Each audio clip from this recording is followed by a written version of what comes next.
2:1 mux using transmission gate. మన last వీడియోలో అయితే ట్రాన్స్మిషన్ గేట్ గురించి క్లియర్గా వర్కింగ్ అయితే డిస్కస్ చేసాం. ఒకవేళ నువ్వు ఆ వీడియో మిస్ అయి ఉంటే మన ఛానల్లో ఉంది, నేను డిస్క్రిప్షన్లో కూడా మెన్షన్ చేస్తాను, వెంటనే వెళ్ళి చూసేసి ఆ వీడియో చూసిన తర్వాతనే ఈ 2:1 mux design using transmission gate video చూడు. ఎందుకంటే దానికి కంటిన్యూషన్ పార్టే ఈ వీడియో. అది చూడకుండా ఈ వీడియో కనుక చూస్తే నీకు ఏం అర్థం కాదు అసలు. సో మన ఫైనల్ ఎజెండా ఏంటంటే ట్రాన్స్మిషన్ గేట్ యూజ్ చేసి అసలు ఫ్లాప్ ఎలా బిల్డ్ చేస్తామో చూడాలి. సో అది చూడాలంటే మనం పార్ట్ బై పార్ట్ వెళ్ళాలన్నమాట. సో ఈ వీడియోలో ట్రాన్స్మిషన్ గేట్ యూజ్ చేసి మక్స్ ఎలా బిల్డ్ చేస్తాం అండ్ దెన్ ల్యాచ్ ఎలా బిల్డ్ చేస్తామో చూద్దాం. సో నెక్స్ట్ వీడియోలో అయితే నేను ఫ్లాప్ గురించి క్లియర్గా ఎక్స్ప్లెయిన్ చేస్తాను. సో ప్రస్తుతం అయితే ఈ వీడియోలో ట్రాన్స్మిషన్ గేట్ యూజింగ్ మక్స్ ఎలా డిజైన్ చేస్తామో చూద్దాం. సో నువ్వు కనుక మన ఛానల్ ఫస్ట్ టైం విజిట్ చేసి ఉంటే వెంటనే వెళ్ళి సబ్స్క్రైబ్ చేసుకో. ఇంకేమాత్రం లేట్ చేయకుండా వీడియో అయితే స్టార్ట్ చేసేద్దాం. ఇంకా వర్కింగ్ పార్ట్కి వస్తే మనం లాస్ట్ వీడియోలో చూసాము ట్రాన్స్మిషన్ గేట్ సింబల్. సో మళ్ళీ ఈ వీడియోలో డ్రా చేశాను నేను. సో ఈ టాప్ పార్ట్ అంతా ఎన్మోస్ ట్రాన్సిస్టర్ అండ్ బాటమ్ పార్ట్ అంతా పీమోస్ ట్రాన్సిస్టర్. సో కాంబినేషన్ మనకి ట్రాన్స్మిషన్ గేట్ అవుతుంది. సో ఈ ట్రాన్స్మిషన్ గేట్ యూస్ చేసుకుని మనం ఫ్లాప్ డిజైన్ చేయాలంటే మనం ఫస్ట్ 2:1 మక్స్ డిజైన్ చేయాలి. దీని తర్వాత ల్యాచ్ అండ్ దెన్ ఫ్లాప్ అనమాట. సో ప్రస్తుతానికి అయితే 2:1 మక్స్ వర్కింగ్ కూడా క్లియర్గా చూసేద్దాం. ఇక్కడ కనుక నువ్వు చూసుకుంటే నేను 2 ట్రాన్స్మిషన్ గేట్స్ యూస్ చేశాను. సో ఫస్ట్ది T1 అండ్ సెకండ్ది T2 ట్రాన్స్మిషన్ గేట్. అండ్ దీనికి ఇన్పుట్ ఏ ఇస్తున్నాను అండ్ ఈ T2 ట్రాన్సిస్టర్కి ఇన్పుట్ బి ఇస్తున్నాను. సో గేట్ ఇన్పుట్ టెర్మినల్స్కి అయితే సెలక్షన్ లైన్ ఇస్తున్నాను నేను. పైన ఎస్, కింద ఎస్ బార్ కనెక్షన్ అవుతుంది. సో మనకి 2:1 మక్స్ అవుట్పుట్ తెలుసు, y = s/.a + s.b. సో ఇది కనుక మనకు రావాలంటే ట్రాన్స్మిషన్ గేట్ని ఎలా ఆపరేట్ చేయాలి. సో కండిషన్ 1కి వస్తే మనం సెలక్షన్ లైన్ 0 ఇస్తాం. సెలక్షన్ లైన్ 0 ఇస్తే ఇప్పుడు ఈ 2 ట్రాన్సిస్టర్ ఎలా బిహేవ్ చేస్తాయి అంటే గేట్ ఇన్పుట్ టెర్మినల్స్కి T2 చూసుకుంటే 0 అంటే ఇక్కడ S బార్ అంటే 1 వెళ్తుంది పీమోస్కి. అండ్ ఎన్మోస్కి వచ్చేసరికి S డైరెక్ట్ కనెక్ట్ అయింది కాబట్టి ఇక్కడికి 0 ఇన్పుట్ వస్తుంది ఈ గేట్ టెర్మినల్కి. నెక్స్ట్ T1 ట్రాన్సిస్టర్ కనుక చూసుకుంటే పీమోస్కి 0 అండ్ ఇక్కడ S బార్ కనెక్ట్ చేసాం కాబట్టి ఎన్మోస్కి 1. సో ఈ కండిషన్స్ నువ్వు అబ్జర్వ్ చేసుకుంటే అంటే మళ్ళీ ఒకసారి ట్రాన్స్మిషన్ గేట్ ఆపరేషన్ రిమెంబర్ చేసుకుంటే నీకు అర్థమవుతుంది క్లియర్గా. సో కండిషన్ 1కి సెలక్షన్ లైన్ 0 ఇస్తే ఈ అప్లై అవుతున్న గేట్ ఇన్పుట్ టెర్మినల్స్ బట్టి T2 అనేది ఆఫ్ కండిషన్లోకి వెళ్తుంది, T1 ఆన్ కండిషన్లోకి వెళ్తుంది. ఎలా అంటే సో ఇది 0. సో ఎన్మాస్ గేట్ ఇన్పుట్ టెర్మినల్కి 0 అంటే ట్రాన్సిస్టర్స్లో ఆన్ అవ్వదు. సేమ్ ఇక్కడ కూడా రివర్స్ ఇస్తున్నాం, పీమోస్కి 1 అప్లై చేస్తున్నాం. సో ఈ ట్రాన్సిస్టర్స్లో ఆఫ్ కండిషన్లోనే ఉంటుంది. సో ఇక్కడ 0 కనెక్ట్ చేస్తున్నాం కాబట్టి పీమోస్కి ప్రాపర్గా గేట్ ఇన్పుట్ టెర్మినల్కి 0 వస్తుంది అండ్ నెక్స్ట్ ఎన్మోస్ ట్రాన్సిస్టర్కి ప్రాపర్గా 1 అనేది వస్తుంది. సో ఈ ట్రాన్సిస్టర్ T1 అనేది ఆన్లో ఉంటుంది. సో నీకు అప్పుడు ఏమవుతుంది, y అవుట్పుట్ అనేది whatever the input you are giving to A, so that will be the output. So y = a వస్తుంది మనకి. సో కండిషన్ 2 కనుక చూస్తే సెలక్షన్ లైన్ ఈసారి 1 ఇస్తా. సో 1 ఇస్తే ఇక్కడికి మనకి S బార్ అంటే 0 వస్తుంది, ఈ టెర్మినల్ దగ్గరికి 1 వస్తుంది, ఈ గేట్ ఇన్పుట్ టెర్మినల్కి 1 అండ్ ఈ గేట్ ఇన్పుట్ టెర్మినల్కి 0. సో ఇప్పుడు ఈ ఇన్పుట్స్ బట్టి చూసుకుంటే మనం ప్రాపర్గా పీమోస్కి 0 ఇన్పుట్ వెళ్తుంది, ఎన్మోస్కి 1 వెళ్తుంది. ఇక్కడ రివర్స్ అవుతుంది ఇన్పుట్స్. సో ఈ కండిషన్లో ఈ ట్రాన్సిస్టర్ ఆఫ్లో ఉంటుంది, T2 ట్రాన్సిస్టర్ ఆన్లో ఉంటుంది. So then y = input b. So condition 1లో selection line 0, y output = a, T1 is on, T2 is off. Condition 2కి selection line 1, y = b, T2 is on, T1 is off. So ఇదనమాట మనకి 2:1 mux working. క్లియర్గా అర్థమైంది అనుకుంటున్నాను. ఆ 2:1 mux use చేసి మనం ల్యాచ్ ఎలా బిల్డ్ చేయాలి. సో దేనికైనా ఫస్ట్ బేసిక్ అయితే కామన్. ఎలా అంటే మనం SR ఫ్లాప్ బిల్డ్ చేయాలనుకున్నా, JK ఫ్లాప్ బిల్డ్ చేయాలనుకున్నా ఫస్ట్ మనం ఏం నేర్చుకున్నాం, SR ల్యాచ్ నేర్చుకుంటాం. సో ఈ ల్యాచ్ నుంచే మనం ఫ్లాప్కి అయితే రీచ్ అవుతాం.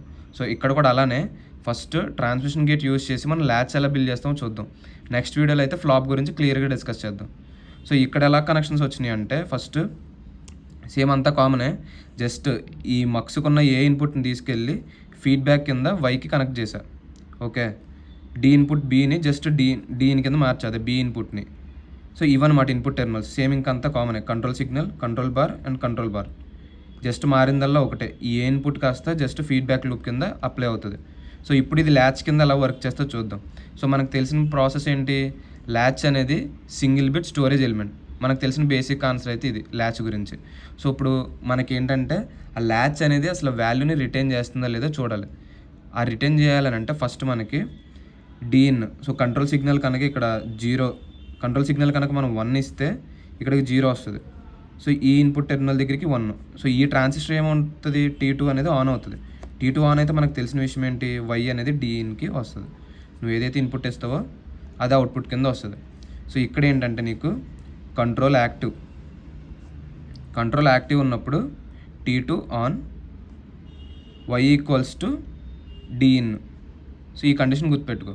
సో నెక్స్ట్ వచ్చేసరికి మనం ఏం చెప్పుకున్నాం, ల్యాచ్ అనేది రిటెన్షన్ కోసం అని చెప్పుకున్నాం. ఆ రిటెన్షన్ ఎలా జరగాలనంటే when control is inactive, control కనుక ఇన్యాక్టివ్లు ఉంటే ఏ ట్రాన్సిస్టర్ ఆన్ అవుతుందో ఇప్పుడు చెక్ చేసుకోండి మీరు. సో దీన్ని 0 అవ్వాలి. సో 0 అయితే T1 ఆన్ అవుతుంది. సో T1 ఆన్ అవుతుంది.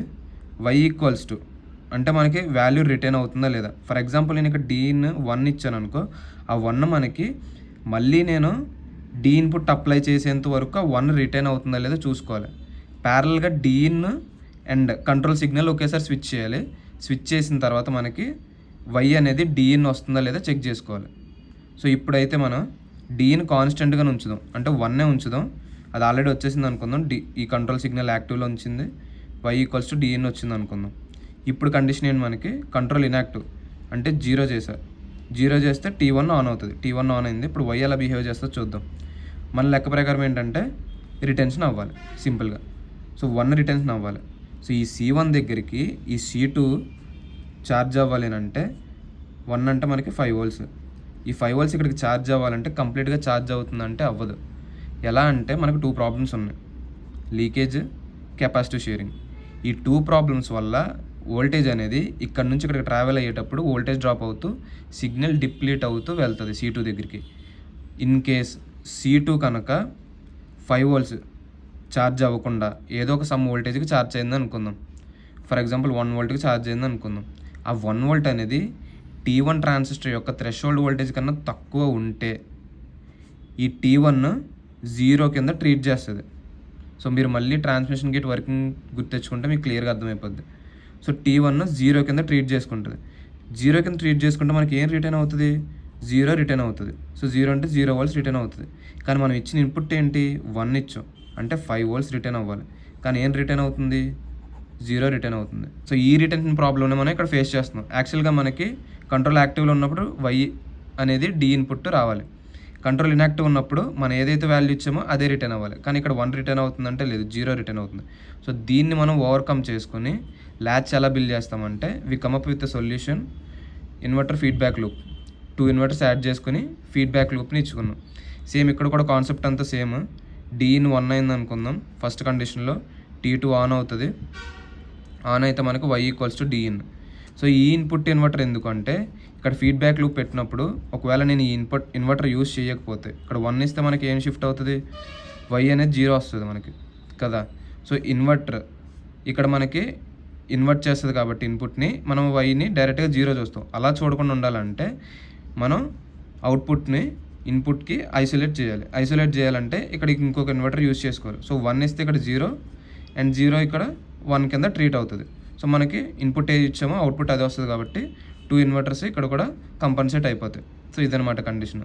So same T2 is on, y equals to D in అనమాట. ఇక ఫస్ట్ కండిషన్ సాటిస్ఫై చేసినట్టే. సో నెక్స్ట్ కండిషన్ ఎలా అంటే కంట్రోల్ ఇన్యాక్టివ్ ఉన్నప్పుడు. సో ఇదంతా కంట్రోల్ యాక్టివ్లో ఉన్నప్పుడు జరుగుతుంది.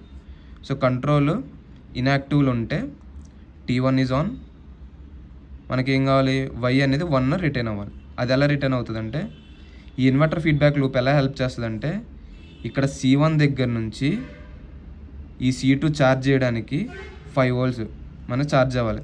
కానీ మనకు తెలిసిన బెస్ట్ ఆపరేషన్ ఏంటంటే ఇన్వర్టర్ అనేది టైం టు టైము వోల్టేజ్ని బూస్ట్ చేస్తూనే ఉంటుంది. సో ఈ ఇన్వర్టర్ని కూడా మనం CMOS వర్కింగ్లో చూస్తే CMOS ట్రాన్సిస్టర్ ఇలా ఉంటుంది మనకి.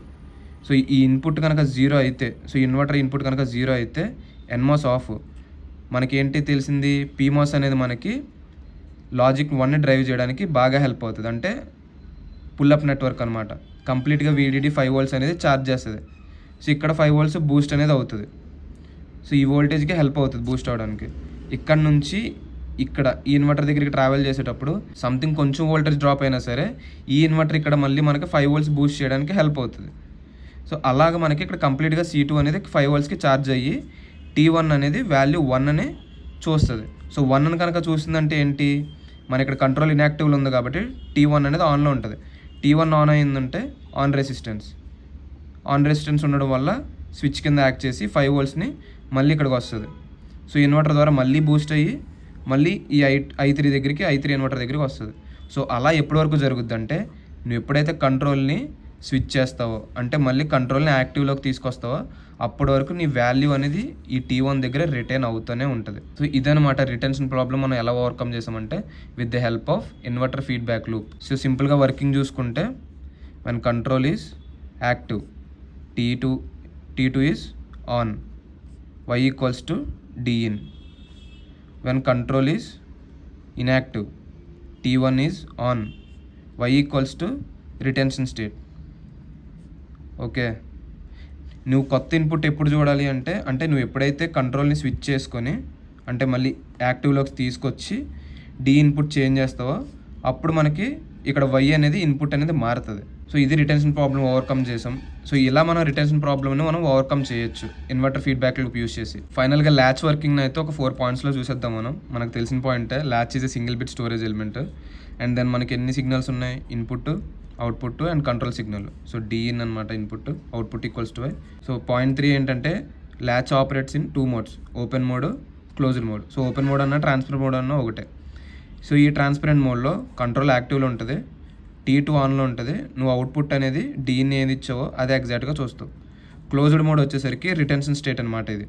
సో ఈ స్టేట్లో కంట్రోల్ ఇన్యాక్టివ్లో ఉంటుంది, T1 ఆన్ అవుతుంది. With the help of inverter feedback loop మనం కంప్లీట్గా సిగ్నల్ని రిటైన్ చేసుకోవచ్చు. సో 1 ఇస్తే 1 రిటర్న్ అవుతుంది, 0 ఇస్తే 0 రిటర్న్ అవుతుంది. సో అదే ఇక్కడ రాసా, when control is active, D in is output, T2 is on and T1 is off. For retention state control is inactive, T1 is on, T2 is off. So complete ఇది అనమాట latch working. మన next వీడియోలో అయితే క్లియర్గా flop గురించి చూసేద్దాం. ఈ transmission gate use చేసి అసలు ఫ్లాప్ ఎలా బిల్డ్ చేస్తారో చూద్దాం. కంప్లీట్గా అదనమాట 2:1 marks using transmission gate working and దాని తర్వాత ల్యాచ్ ఎలా బిల్డ్ చేసాము దాని వర్కింగ్ కూడా క్లియర్గా ఎక్స్ప్లెయిన్ చేసాం. ఏమైనా డౌట్ ఉంటే కమెంట్ సెక్షన్లో అయితే కమెంట్ చేయి. అండ్ మన ఛానల్ ఫస్ట్ టైం విజిట్ చేసి ఉంటే సబ్స్క్రైబ్ చేసుకో. వీడియో నచ్చితే ఒక లైక్ అయితే చేయి. మన నెక్స్ట్ వీడియోలో అయితే ఫ్లాప్ గురించి క్లియర్గా డిస్కస్ చేసేద్దాం. ఇంకొంటా మరి, బాయ్.